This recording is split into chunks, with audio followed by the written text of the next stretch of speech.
Dal Giuseppe De Pasquale di Rodi Milici, amici di Wisport, un cordiale saluto e ben trovati col campionato di prima categoria, giunto alla 21esima giornata. Il Rodi Milici, dopo la vittoria per 3-0 contro la Folgore Milazzo, affronta il Torre Grotta di Mister Borelli, ancora squalificato, reduce dalla sconfitta interna contro il Sinagra. Le scelte torresi per iniziare questa partita: Nastasi in porta è un 4-5-1 con La Spada, Lopresti, Merlino, Isaia, Marchese, Ndinga, Mavilia, Insana, La Rosa, La Spada. Arbitra della partita il signor Andrea Alessandra della sezione D. Le immagini di Francesco Morabito per il film del primo tempo, 12esimo tentativo di tiro cross dalla destra. Nastasi non è perfetto ma allontana il pericolo, poi il pallone finisce alto. 18esimo palla per Siracusa, attacca ancora il Rodi Milici, conclusione al volo, non si fa ingannare l'estremo difensore Nastasi. 27esimo punizione che finisce in area di rigore, c'è un colpo di testa e una sponda di La Spada per Marchese che non è concreto. Al minuto 41 rimessa laterale per il Torre Grotta, la palla termina sui piedi di Insana dopo questa respinta. Conclusione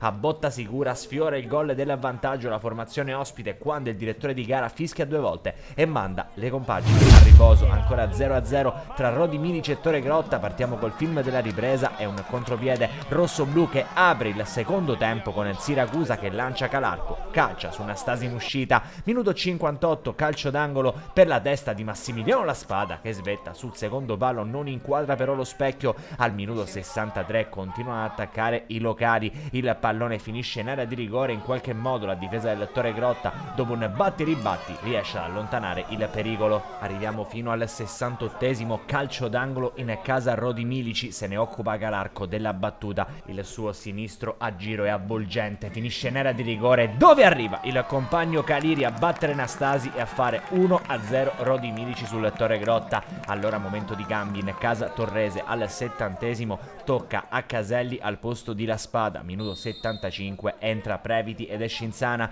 Minuto 85 entra Consolo Coniglio, esce Marchese. Questo l'ultimo cambio. Al 90esimo però non attacca il Torre Grotta, attacca ancora il Rodi Milici, palla messa dentro dalla destra da Buglisi, Calderone ci prova, Nastasi in tuffo e allora è triplice fischio al De Pasquale di Rodi Milici, dove il Rodi Milici vince di misura per 1-0 sul Torre Grotta. Decide il gol al 68esimo di Caliri. Amici di Wisport, un cordiale saluto e come sempre alla prossima.